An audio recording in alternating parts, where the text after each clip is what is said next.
Hi, welcome back to Stop Being Sold. My name is Michelle and I'm here with Brian. And in this video, we're talking about why you need to diversify your 401k right now, especially if you want to maximize your 401k portfolio. And we'll be sharing steps on how to actually do it. Yeah, this is really crucial, Michelle, to 401k investors, especially right now. Yeah. Spreading your 401k account balance across various investment types helps you capture returns from a mix of investments like stocks, bonds, commodities, and other things, right? While also protecting your balance against the risk of a downturn in any one separate asset class. As I said earlier, this is even more important right now. The market's moving fast, and certain sectors are performing better than others, and that's changing on a day-to-day basis, isn't it? Yes, it Uh, is. but honestly, too many 401k investors are on autopilot. They set up their account, contribute to it each paycheck, and let it be. But a set it and forget it strategy isn't going to help you maximize your 401k savings, because the real downside to not diversifying your 401k, meaning letting it sit there and do nothing, is that it may increase your risk exposure by being too heavy in one sector. You may miss opportunities in a fast growth sector with potentially higher returns, and you may have too much risk in your overall portfolio based on your personal risk tolerances. It's important to keep in mind that diversification does not guarantee a profit or protect against loss, and that investing always carries some type of risk. Also, diversification can also be a negative depending on your situation. We'll get into that a little bit later in the video. Make sure you stick around for that information. Absolutely. All right. I want to hear that. Yeah. Okay. So let's get to it then. How does someone go about diversifying their 401k? The first thing you want to do is assess your current portfolio. Let's take a Okay. look at it.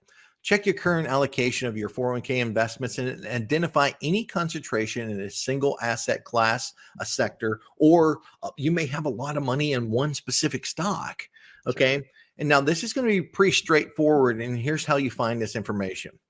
First thing you'd need to do is hop into your 401k account, log into it, check your current allocation. You log into your 401k account either through your employer's website or the website of the financial institution manage your account. Next, you need to review your investment holdings. Once you're logged in, review these holdings to see how your money is currently allocated. And it may be presented in a table or it may be a visual chart. What I look for, if I look at someone's statement, same thing. You look for that little pie chart showing where your holdings are allocated. That could give you a clue of where to start looking at.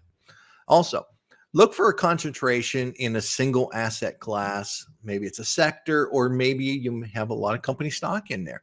Check the percentage of your total portfolio that's invested in each asset class, sector, or stock. You may have too much concentration in one area. For example, if 50% of your portfolio is invested in technology stocks, you may be too heavily concentrated in that sector. Okay. So after one assesses their current portfolio, what's the next step? Is setting your diversification goals. Okay. Okay. What I mean by that is you need to decide what your level of diversification you want to achieve based on your age, your risk tolerance, and your investment goals.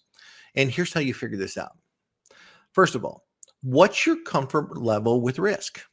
If you're risk averse, you maybe prefer a more conservative portfolio. Sure. That can include a higher allocation of fixed income securities like bonds.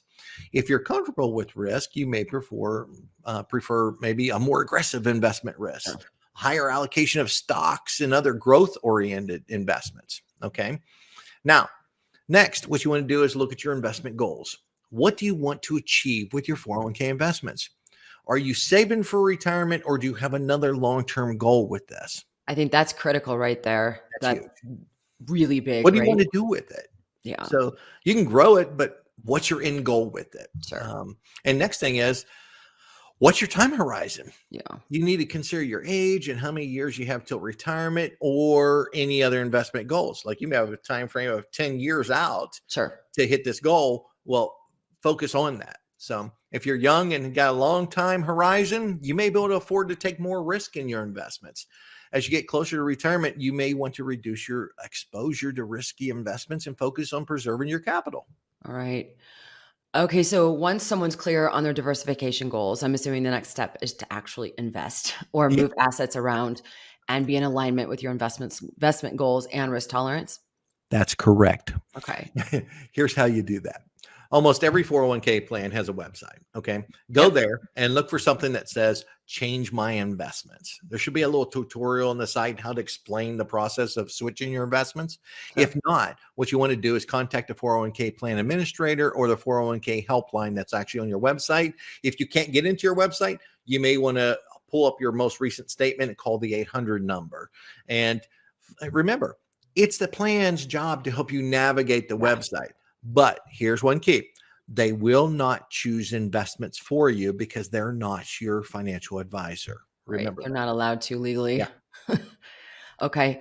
All right. So I have a question for you Mhm. about 401k investors that are invested in TDFs or target date funds. Sure. Can someone who's in a TDF invest in different asset classes or are their hands tied? Oh, that's a good one. Glad you brought this up because with target date funds, they're really most 401k plans today automatically Right. default into target date funds based Yeah. on your birthday. Well, And and most people I don't even know that how many people actually know that they're in a target date fund because they just get defaulted into it. yeah, you're exactly right. They may not know. And if you don't pay attention to it or open your statements or anything, you may never know what Yeah. you're invested in. So, and long term, target date funds may not provide you with the returns that you're actually looking for. So, but before I answer deeply into the question, let me explain what they are.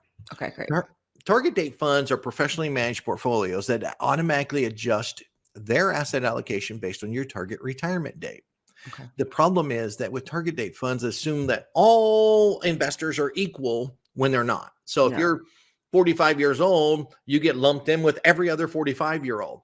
But remember, what we just talked about earlier is your time horizon, your investment goals, and your risk tolerances. No one talks about that, right? So what target date funds do is this means you're investing expected to retire in 2040. You're grouped into one fund. Those expecting to retire in 2050 are grouped into another fund. Your individual investment goals and risk tolerance are not taken into consideration. No, they're Neither not. is your profession, your salary, your past savings experience, and your ability to save more than maybe the guy next to you or the person next to you. So Sure. Sure. and one of the real issues is that target date funds will often underperform in good markets and do a poor job of managing downside risk during tough markets because they don't take into consideration changes in the economy like a tax policy, trade, earnings report, or investment trends. And they may not make adjustments for any of these driving factors that affect investment performance. That's huge. So, to answer your question, yes, you can switch to other assets inside the 401k plan. Inside the investment menu should be a multitude of options for you to choose from. Okay, so another question about this. Can someone get out of a target date fund once they're in one? Yes, it's as easy as selling a stock and buying another one. Got it. Okay. So let's say I follow the steps above. How often do I need to be moving around my investments inside my 401k? Ooh, great question. This is where rebalancing comes in. Mhm.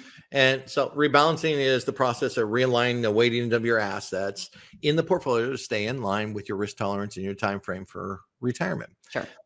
So this could periodically involve buying and selling assets in the portfolio in order to maintain your original risk tolerance, your goals, and your time horizon. Okay. So what you're going to see is over time, you're going to see some investments will likely perform better than others. Sure. So when you regularly rebalance, you do this because it helps ensure that your portfolio stays aligned with your diversification goals.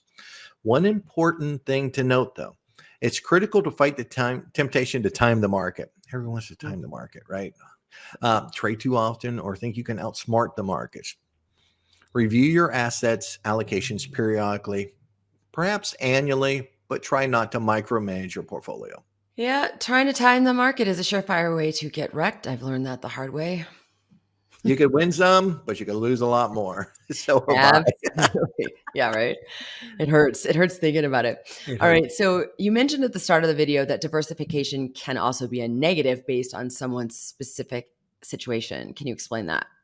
Yeah, diversifying your 401k can work against you depending on your specific goals and your risk tolerance. Right. The problem with diversification, Michelle, is that it can limit your upside potential if you aren't careful. So here's what I mean. Let's say you're retiring in 10 years and you want to be as aggressive as possible. Diversification may lower your potential returns. Why? Because Yeah. by diversifying, you're going into a multitude of different classes. And if you want to be aggressive, well, you don't get aggressive in bonds, you get aggressive in stocks, right? Right. Right. So, if you invest heavily in stocks and the stock market experiences a significant boom to the upside, you may miss out on some of them gains if you've been diversified in some other asset classes. Interesting. Okay. Thank you for that. Was well explained. Thank you for that. All right. So we're going to drop a video on, well, here's the thing. If you've been asking yourself, should I stop funding my retirement right now since things are just a little bit crazy? You're going to want to check out a video we did. We're going to put it in the pinned comment below and also the description. Definitely. Do check that out, especially if you've been asking yourself, you're not sure if you should move funds this way or, do whatever instead of spend your money other ways. Go Right. check that out. And then also, if you like the content of this video, hit that like button, help us grow this channel. If you have questions, Brian and I are always making videos on comments and questions that are left. Put those below and don't forget to subscribe. So Brian, before we head out, wrap up this video, is there anything else you want to say? Not really. This is your portfolio. Just try to manage it based on your long-term investment goals or even short-term, whatever your time frame may be. Okay. All right. Hit that like button, please. We'll see you next time. Thanks so much, Brian, and thanks to everyone who watched. Thanks, everyone. Have a great day.